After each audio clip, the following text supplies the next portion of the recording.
میرے پیارے نوجوان ساتھیوں، آج اپنی جوانی کا غلط استعمال کرنے کے پہلے سوچ لینا کہ اللہ تعالیٰ کیا اس کا حساب دینا پڑے گا۔ گناہ کی لذت تو آج مل جائے گی، گناہ کا مزہ تو مل جائے گا، مگر اس گناہ کے بعد اس کا جو اثر تمہاری زندگی پر پڑے گا، جو پچھتاوا تمہیں ہوگا، اس پچھتاوے کے بعد تمہارے سامنے کوئی راستہ نہیں ہوگا۔ اس لیے کہ میرے نوجوان بھائیوں، اس بات کی کوئی گارنٹی نہیں ہے کہ آج آپ نوجوان ہیں، کل آپ بڑھاپے تک زندہ رہیں گے۔ کیا گارنٹی؟ اپنی آنکھوں سے میں نے دیکھا ہے، بالکل جوان آدمی، ہمارے یو پی کے اندر بنارس سے 100 کلومیٹر دور ہے الہ آباد میں بالکل نوجوان ینگ لڑکا مجھے ملتا ہے، پیشے سے ڈاکٹر ہے، اور میری عادت ہے اگر تقریر میں کوئی ویل کوالیفائڈ ویل ایجوکیٹڈ پڑھا لکھا اگر انسان ملنے آتا ہے، میں بڑی توجہ سے ملتا ہوں، کیونکہ آج کے اس دور میں پڑھے لکھے لوگ اور جو ہے سماج میں جن کا ایک مقام اور اسٹیٹس ہے، اس طریقے کے لوگ اگر پروگرام میں آ رہے ہیں اور علماء سے ملنے آ رہے ہیں، یہ بڑی بات ہے۔ ایسے لوگوں کا ہمیں ویلکم کرنا چاہیے، استقبال کرنا چاہیے۔ نوجوان لڑکا ہے 20-22 سال کا، ملنے آتا ہے، مولانا آپ کی تقریر بہت شوق سے سنتا ہوں، بڑی محبت کرتا ہوں، نمبر کا آدان پردان ہوتا ہے، بیچ بیچ میں کبھی کبھی واٹس ایپ بھی کرتا ہے، فیس بک بھی چلاتا تھا وہ لڑکا۔ پھر ایک دن اس کے فیس بک پر ایک پوسٹ آئی، میں بہت بیمار ہوں، میرے لیے دعا کیجئے گا، میں بہت بیمار ہوں۔ اس کے بعد اس پوسٹ کے ڈالنے کے بعد تقریباً 1-2 ہفتے کے بعد خبر آتی ہے کہ ڈاکٹر فلاں صاحب جو الہ آباد کے رہنے والے ہیں، بلڈ کینسر ہو گیا، انتقال ہو گیا۔ 1 سال پہلے جب وہ لڑکا ملا تھا مجھے، اس کی باڈی کو دیکھ کر کے میں سوچ بھی نہیں سکتا تھا کہ 1 سال بعد اس کے مرنے کی خبر آئے گی۔ ہم نہیں جانتے میرے بھائیوں ہماری موت کا کیا بہانہ بنے گا۔ ہمارے اتر پردیش ہی کے ایک نوجوان عالم دین تھے، مولانا عبد الرحمن سلفی، ممبئی کے اندر ایک مسجد میں امامت کراتے تھے۔ کئی پروگراموں میں ہم لوگوں نے ساتھ میں پروگرام کیا، بنگال میں اور اسی طریقے سے ممبئی میں، اور 1 سال رمضان میں تفسیر کا بیان کرنے کے لیے کرنول شہر میں، آندھرا پردیش میں نے بات کر کے ان کو وہاں پہ اپوائنٹ کیا تھا، وہاں پر بھی وہ گئے تھے، بڑی محبت کرتے تھے مجھ سے، میں بھی محبت کرتا تھا ان سے۔ ایک پروگرام میں ممبئی سے پونا جاتے ہیں، اور پونا کا پروگرام کر کے چونکہ مسجد کی امامت، کہتے دنیا کی سب سے ٹف ڈیوٹی ہوتی ہے مسجد کی امامت۔ دنیا کی اور ڈیوٹی میں 8 گھنٹہ ڈیوٹی کرنا ہے، 10 گھنٹہ ڈیوٹی کرنا ہے، 12 گھنٹہ ڈیوٹی کرنا ہے، مگر مسجد کے امام کو 24 گھنٹے ڈیوٹی کرنا ہے۔ فجر کی نماز میں سارا محلہ نہ آئے کوئی مسئلہ نہیں ہے، مولوی صاحب کیوں نہیں آئے؟ مولوی صاحب کیوں نہیں آئے؟ مولوی صاحب شادی شدہ ہیں، بیوی کے ساتھ رہتے ہیں، ہو سکتا ہے ناپاک ہوئے ہوں، طبیعت ٹھیک نہ رہی ہو، رات میں نہانے کا موقع نہ ملا ہو، پانی گرم کرنے کا موقع نہ ملا ہو، کوئی بھی وجہ رہی ہو، نہیں صاحب امام صاحب کی تنخواہ کاٹی جائے گی، فجر کی نماز میں کیوں نہیں آئے؟ یہ آج کیا ہو رہا ہے؟ میں سمجھ رہا ہوں بارش کا موسم ہے، دھیرے دھیرے یہاں بارش کی بوندیں ہمارے یوٹیوبر حضرات کے موبائلوں پر بھی چو رہی ہے۔ بہت لمبا ٹائم نہیں لوں گا آپ سے، کچھ دیر اور صبر کر لیجئے، قرآن و حدیث کی باتیں ہیں، انشاءاللہ فائدہ ہوگا۔ میرے بھائیوں، آج سب سے ٹف ڈیوٹی اگر کسی کی ہے تو امام کی ڈیوٹی ہے۔ مولانا عبد الرحمن سلفی بالکل ینگ ایج کے 2 چھوٹے چھوٹے بچوں کے باپ ہیں۔ میں ان کے گاؤں میں بھی گیا ہوں، اتر پردیش میں سدھارتھ نگر میں ان کا گاؤں ہے۔ پونا میں پروگرام ہوا، رات ہی میں ان کو ممبئی واپس آنا ہے، کیونکہ فجر کی نماز بھی ان کو پڑھانا ہے۔ وہاں ممبئی اور پونا کے بیچ میں ٹیکسی چلتی ہے، اور بڑی اسپیڈ میں وہ ٹیکسی والے چلاتے ہیں، کیونکہ ان کو رات میں جلدی جلدی ممبئی سے پونا، پونا سے ممبئی کرنا رہتا ہے، زیادہ پیسہ کمانا رہتا ہے۔ ڈرائیور نے بے حساب گاڑی چلائی، بڑی اسپیڈ میں گاڑی چل رہی تھی، 100-150 کی اسپیڈ میں گاڑی چل رہی تھی۔ ایک جگہ راستے میں جو ڈیوائیڈر ہوتا ہے، اس ڈیوائیڈر میں لے جا کے ڈرائیور نے پوری اسپیڈ میں گاڑی ٹھوک دی، گاڑی کے اندر 10 لوگوں میں سے 7 لوگ آن دا اسپاٹ انتقال کر گئے۔ مولانا عبد الرحمن سلفی اللہ رحمت مغفرت فرمائے، آن دا اسپاٹ ان کا انتقال ہو گیا، پورا سر پچک گیا، اور بڑی مظلومانہ طریقے سے ان کی موت ہو گئی۔ کیا وہ پونا جانے کے پہلے انہوں نے سوچا تھا کہ میرے ساتھ ایسا ہو جائے گا؟ ہم نہیں جانتے میرے بھائی، کون سا ایکسیڈنٹ، کون سی بیماری، کون سا بہانہ ہماری زندگی کی سانسوں کی ڈور کو ختم کر دے گا، ہمارا دل دھڑکنا بند ہو جائے گا۔ میرے بھائیوں، زندگی کا ناجائز استعمال مت کرو، جوانی کی ان گھڑیوں کا مس یوز مت کرو۔ اس جوانی میں غلط کام کر کے اگر اللہ کے چلے گئے بغیر توبہ کیے تو پچھتانا پڑے گا میرے بھائی۔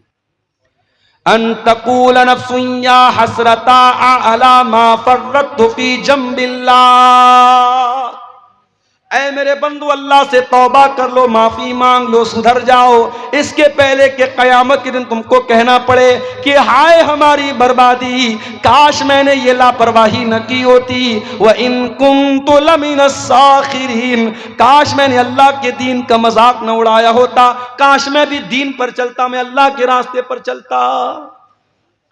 میرے بھائیوں، کبھی برف بیچنے والے کو آپ نے دیکھا ہوگا، برف بیچنے والا جتنا جلدی پاسبل ہو برف بیچ کے نکل جانا چاہتا ہے، کیونکہ جتنی تیزی سے اس کی برف پگھلے گی اس کا پیسہ برباد ہو جائے گا۔ ایک آدمی مارکیٹ میں برف بیچ رہا تھا، صبح سے دوپہر ہو گئی، تھوڑی سی اس کی برف بکی تھی اور بڑی تیزی سے دن گزر رہا ہے اور برف اس کی پگھلتی چلی جا رہی ہے۔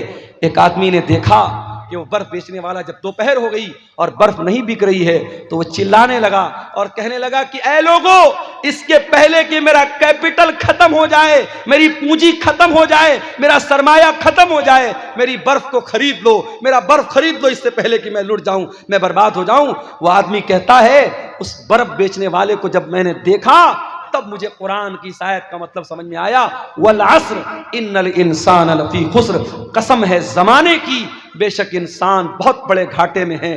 جو انسان اپنے ٹائم کی قدر نہ کرے، اپنے سمے کی قدر نہ کرے، اپنی جوانی کی قدر نہ کرے، اپنے ٹائم کا صحیح استعمال نہ کرے، اس سے بڑا خسارے میں اور اس سے بڑا نقصان اٹھانے والا میرے بھائیوں کوئی نہیں ہے۔ آج ہمارے نوجوان ساتھیوں کو اس پر بھی غور کرنے کی ضرورت ہے کہ آپ اپنی جوانی کو کہاں گزار۔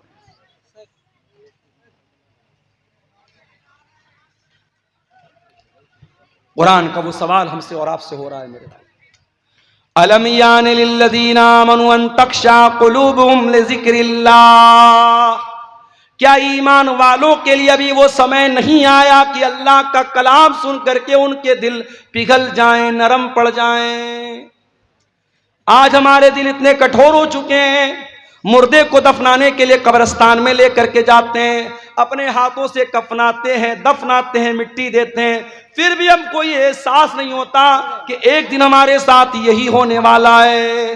میرے پیارے بھائیوں، آج بند کمرے میں لائٹ کو بند کر دیا جائے، پنکھا بند کر دیا جائے، کمرہ بند کر دیا جائے، چاروں طرف سے پیک کر دیا جائے اور اس کمرے میں ہم کو رکھا جائے، ہمارا دم گھٹنے لگے گا، ہم بے چین ہو جائیں گے۔ او لوگو، ذرا تصور کرو، ذرا غور کرو، قبر کے اندر جب آپ جائیں گے میرے بھائیوں، ہم اور آپ جائیں گے، اس قبر کے اندر ہمیں رکھا جائے گا اور مٹی ڈال کر کے لوگ چلے جائیں گے، نہ وہاں کوئی لائٹ ہوگی، نہ وہاں کوئی اے سی ہوگا، نہ وہاں کوئی کولر ہوگا، نہ وہاں کوئی پنکھا ہوگا۔ وہاں اگر اے سی اور کولر اور روشنی ملے گی، ہمارے ایمان کی بدولت ملے گی، ہماری نیکیوں کی بدولت ملے گی۔ میرے بھائیوں، دنیا میں اے سی بہت لگوایا آپ نے، دنیا میں پنکھا بہت لگوایا آپ نے، دنیا میں لائٹنگ بہت لگوائی آپ نے، قبر میں وہ لائٹنگ کیسے ملے گی؟ ذرا اس پر بھی غور کرو میرے پیارے ساتھیوں۔ آج دل کی کٹھورتا کا یہ حال ہے، دل کی سختی کا یہ حال ہے کہ قبرستان میں مردے کو دفنانے کے ٹائم بھی ہماری آنکھوں سے نہ آنسو بہتا ہے، نہ ہمارے دل پر کوئی اثر پڑتا ہے۔ اللہ کے پیارے نبی ایک انصاری صحابی کے جنازے میں جاتے ہیں، جنازے کو قبر میں اتارا جا رہا ہے، لاش کو قبر میں اتارا جا رہا ہے اور اللہ کے پیارے نبی قبر کی ایک سائیڈ میں بیٹھے ہوئے ہیں اور آپ کے آس پاس صحابہ بھی بیٹھے ہوئے ہیں۔ اچانک اللہ کے نبی نے قبر کی طرف دیکھا اور قبر میں ہونے والا جو عذاب ہے، قبر میں ہونے والے جو حالات ہیں، ان کے بارے میں سوچ کر کے اللہ کے نبی رونے لگے، اتنا روئے، حدیث کے الفاظ حتی بل سرا، آپ کے آنسوؤں سے اس جگہ کی زمین بھیگ گئی، وہاں کی مٹی بھیگ گئی اور آپ نے اس قبر کی طرف اشارہ کر کے فرمایا لمثل ھذا فاعدوا یا اخوانی، اے میرے صحابہ اس قبر کی تیاری کرو، یہاں تم کو جانا ہے، اس قبر میں تم کو جانا ہے، یہاں تم کو حساب دینا ہے، تیاری کرنا ہے تو اس قبر کی تیاری کرو۔ میرے پیارے ساتھیوں، آج حالات یہ ہیں، میں آپ کے کٹیہار کا حال نہیں جانتا، میں آپ کے پورنیہ ارریہ کا حال نہیں جانتا، مگر بنارس کے قبرستانوں میں میں نے دیکھا کہ بہت سارے نوجوان قبرستان پہ بیٹھ کر جوا کھیلتے ہیں، بہت سارے نوجوان قبرستان پہ بیٹھ کے شراب پیتے ہیں، بہت سارے نوجوان موبائل پر گندی ویڈیو دیکھتے ہیں۔ یعنی جہاں ہمارے مردے دفن ہیں، جہاں اپنے اپنے عمل کے حساب سے قبر میں ان کے ساتھ معاملہ ہو رہا ہے، اس قبرستان میں بیٹھ کر کے بھی آج انسان اللہ کو یاد نہیں کرتا ہے، موت کو یاد نہیں کرتا ہے۔ الم یعن للذین آمنوا ان تخشع قلوبہم لذکر اللہ، اے ایمان والو کیا ابھی وہ سمے نہیں آیا کہ اللہ کا کلام سن کر کے تمہارے دل پگھل جائے؟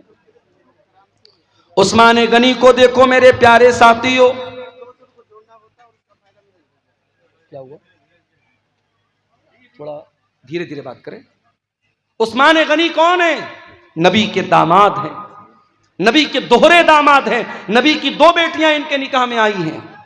عثمان غنی وہ عثمان ہے، ہر موقع پر اللہ کے دین کے لیے، مسجد کے لیے، نبی کے مدرسے کے لیے، نبی کے صحابہ کو پانی پلانے کے لیے، اسلام کی راہ میں لٹانے کے لیے عثمان غنی اپنی دولت کا منہ کھول دیتے ہیں۔ عثمان غنی نے کبھی اپنے قدم کو پیچھے نہیں رکھا۔ وہ عثمان غنی جن کا نام لے کر کے نبی نے کہا تھا ما ضر عثمان ما عمل بعد اليوم قط، عثمان نے اتنا اللہ کی راہ میں دے دیا ہے، عثمان کا کوئی گناہ بھی اس کا کچھ بگاڑ نہیں سکتا ہے۔ وہ عثمان غنی جب قبرستان سے گزرتے تھے زار و قطار رونے لگتے تھے۔ کسی نے پوچھا کہ اے عثمان کیا بات ہے، جنت کی بات آتی ہے تو آپ نہیں روتے ہیں، جہنم کی بات آتی ہے تو آپ نہیں روتے ہیں، قبرستان کو دیکھ کر کے کیوں رونے لگتے ہیں؟ عثمان غنی کہتے ہیں او لوگو، میں نے اپنے پیارے نبی کو یہ فرماتے ہوئے سنا ہے ان القبر اول منزل من منازل الاخرہ، یہ قبر آخرت کی پہلی سیڑھی ہے، قبر آخرت کی پہلی منزل ہے، جس نے اس منزل کو پار کر لیا اس کے لیے آگے کی منزل آسان ہے۔ اے لوگو، جب میں قبر کو دیکھتا ہوں مجھے اپنی آخرت یاد آ جاتی ہے اور میں اپنے آنسوؤں پر کنٹرول نہیں کر پاتا ہوں۔ آج ہمیں اور آپ کو کیا قبرستان پہ جا کے موت یاد آتی ہے؟ نہیں یاد آتی۔ آج تو قبرستان اور قبر پر بھی آج میلہ لگتا ہے۔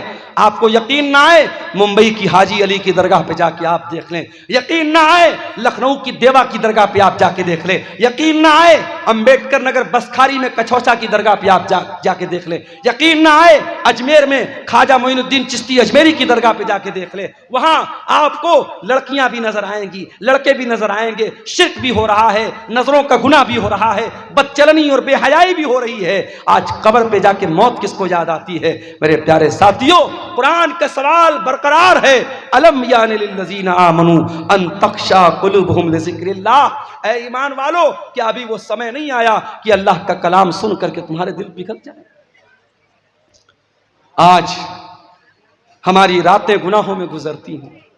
ہمارے نبی راتوں کو رویا کرتے تھے، تہجد کی نماز میں آپ روتے تھے، اور ایک دن آپ تہجد کی نماز کے لیے اٹھتے ہیں اور فجر کی اذان تک آپ روتے رہتے ہیں، اور جب حضرت بلال آ کر کے پوچھتے ہیں اے اللہ کے نبی آپ اتنا کیوں روتے ہیں، تو اللہ کے نبی کہتے ہیں کہ اے بلال آج کی رات میرے اوپر قرآن کی ایسی آیت اتری ہے کہ اس آیت پر جو غور کرے اور جو اس آیت کو پڑھے اور غور نہ کرے اس کے لیے بربادی ہے۔ کون سی آیت تھی؟ سورہ آل عمران کی آیت تھی ان فی خلق السماوات والارض واختلاف اللیل والنہار لآیات لأولی الالباب، بے شک ان لوگوں زمین و آسمان کی تخلیق کے اندر اور رات اور دن کے آنے جانے کے اندر غور کرنے والوں کے لیے، عقل مند لوگوں کے لیے نشانیاں ہیں۔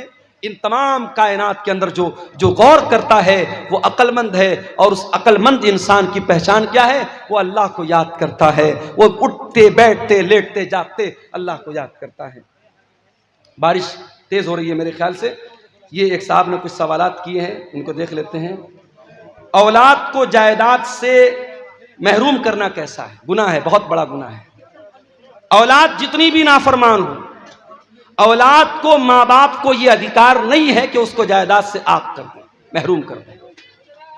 میں اسی کٹیہار کے علاقے میں بیان کر چکا ہوں کہ بہت سارے ایسے کیس بھی دیکھنے کو ملے ہیں کہ باپ کی وجہ سے بیٹے کی آنکھ میں آنسو ہے، باپ ایک بیٹے کو اپنی ساری زمین و جائیداد دے رہا ہے اور دوسرے بیٹے کو محروم کر رہا ہے، یہ ناانصافی اور یہ عدل و انصاف کا گلا گھونٹنا، میرے بھائیوں اس کا حساب اللہ کے ہم کو دینا پڑے گا، یہ ناانصافی نہیں چلے گی۔ ایک سوال یہ آیا ہے، ایویٹر میں پیسہ لگانا کیسا ہے؟ ایویٹر ہو، چاہے ڈریم 11 ہو، چاہے کوئی بھی ایسا ایپ ہو جس میں ہم پیسہ لگا کر کے پیسہ ڈبل بھی کر سکتے ہیں، پورا پیسہ ڈبا بھی سکتے ہیں۔ پیسے کو داؤں پہ لگانا یہ جوا ہے۔ جہاں آپ پیسہ لگا کر کے داؤں پہ لگا رہے ہیں، خطرے پہ لگا رہے ہیں کہ پیسہ آپ کا ڈوب بھی سکتا ہے اور پیسہ ڈبل بھی ہو سکتا ہے، یہ کوئی بزنس نہیں ہے، جوا ہے، سٹا ہے، جو اسلام میں حرام ہے۔ اسلام میں پیسہ لگا کر کے پیسہ کمانے کا دو طریقہ ہے۔ ایک طریقہ تو یہ کہ آپ ڈائریکٹ بزنس کریں، آپ کو اللہ نے پیسہ دیا ہے، آپ کوئی دکان کھول لیں، کوئی شاپ کھول لیں، کوئی بزنس اسٹارٹ کر لیں۔ اور دوسرا طریقہ یہ ہے، اگر آپ کے پاس ٹائم نہیں ہے، آپ کسی ایسے انسان کو جس کے پاس کیا کریں، بند کر دیں بہت زیادہ